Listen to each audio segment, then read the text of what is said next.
Araka ny targetra izay matimatesany asa anaty famigidraka modiany hoe oeraoera tsy maintsy mandeha ary ato ampontsika mandrakariva ny oeraoera ry tompoko lahy sy tompoko vavy.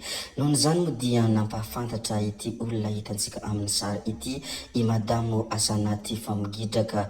Izy no Fredy mpitambolantsika ato anatin'ny fikambanana hoy izy satria ny oeraoera tsy maintsy mandeha ry tompoko vavy sy tompoko lahy. Ny olona ao anatin' izany fikambanana oeraoera tsy maintsy mandeha izany moa dia efa mahafantatra fa mpanao asa soa ary manampy olona moa ity asa anaty famigidraka ity. Fa ny sasany izay tsy mahafantatra moa dia mbola manakihana ny hoe nga tsy mahita tokotany amidy ianareo no mizarazara vola fahatany. Izahay manokana moa dia mankasitraka an'ity madama ity satria be dia be ireo olona mila fanampiana, be dia be ireo olona tsy manan-katà, koa dia mankasitraka be dia be an'ity madama ity satria manampy izy ireo. Tompoko vavy sy tompoko lahy, mialohan'ny hidirantsika amin'ny votoatindresaka izay ataontsika moa dia abonné vetivety alohan'ny chaîne-ntsika ary asio j'aime ihany koa ny vidéo, aza adinoina ny mametraka ny commentaire. Ndeha aloha hidirantsika vetivety izany fanaovana abonnement izany, mialohan'ny hirsoantsika amin'ny resaka izay fanaovantsika.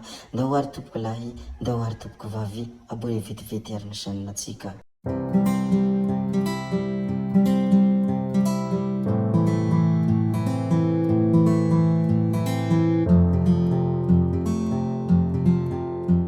Nahiditra amponja vonjomaika ao farafangana izy roa lahy hitantsika amin'ny sary ireto ny farany herinandro lasa teo.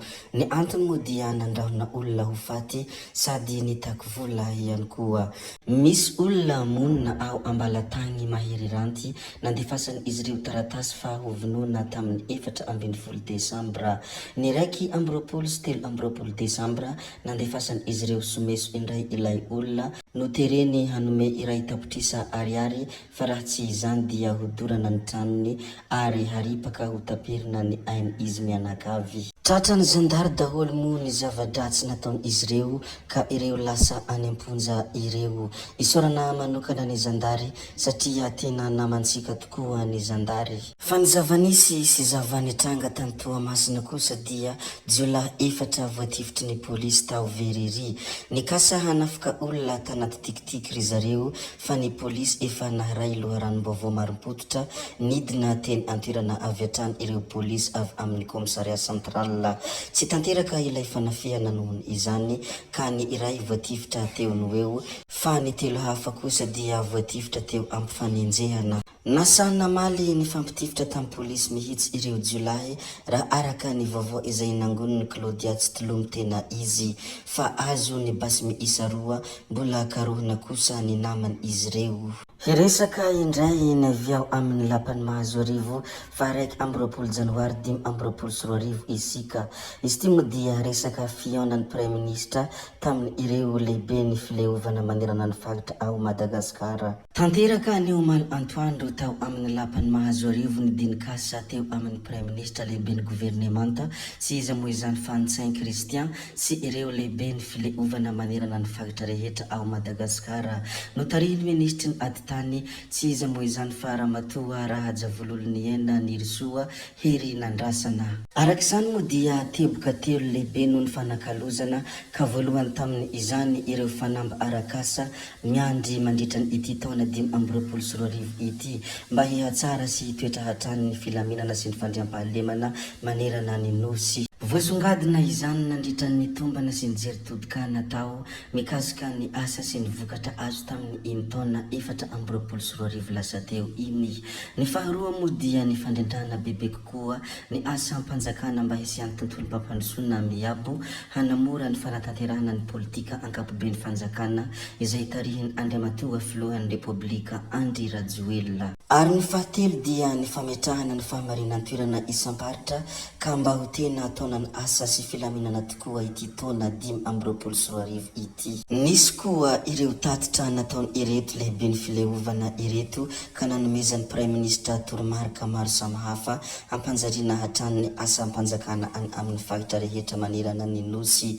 Ny fampirarisoa ihany koa moa ny roa tonta nandritra ny ity fihaonana ity. Izany hoe raha fitipitinina moa ny fihaonan'ny Prime Ministra tamin'ireo lehibe ny fileovana manerana ny faritra ao Madagasikara izany dia teboka telo no tena nisongadina nandritrany izany fihaonana izany.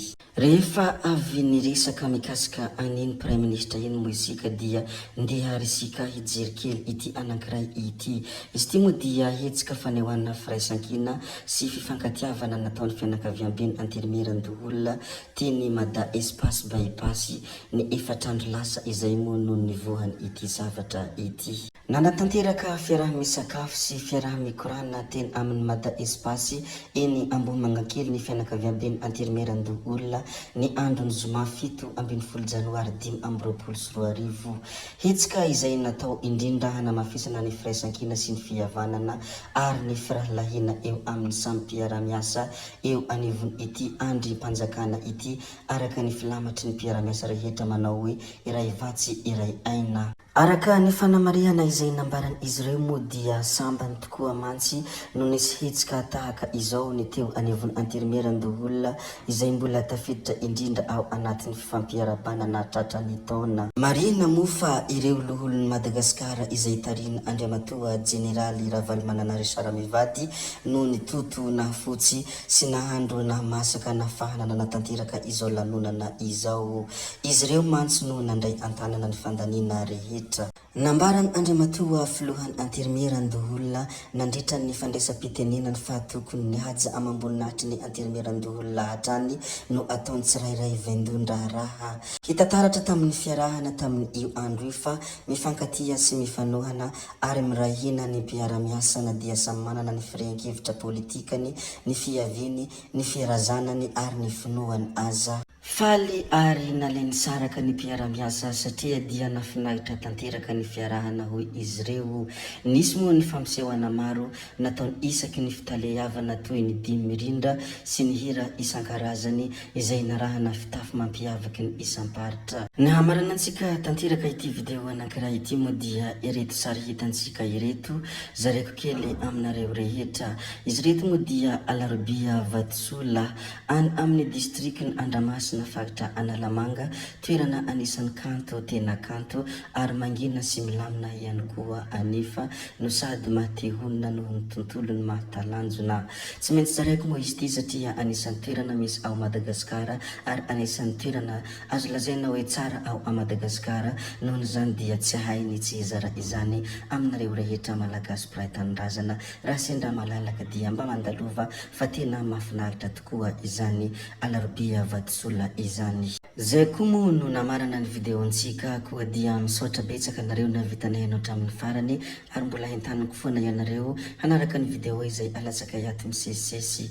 Zay fa tsy maintsy hametra beloma izahay satria ny tonga tsy miarahaba olona mantezitra ary mandeha tsy mirasadia ihany koa na manisosotra koa tsy sanatria izahay sosotra. Nohon'izany dia tsy maintsy rasadia. Veloma tompoko lahy, veloma tompoko vavy amin'ny manaraka indray no manao ny misimisy.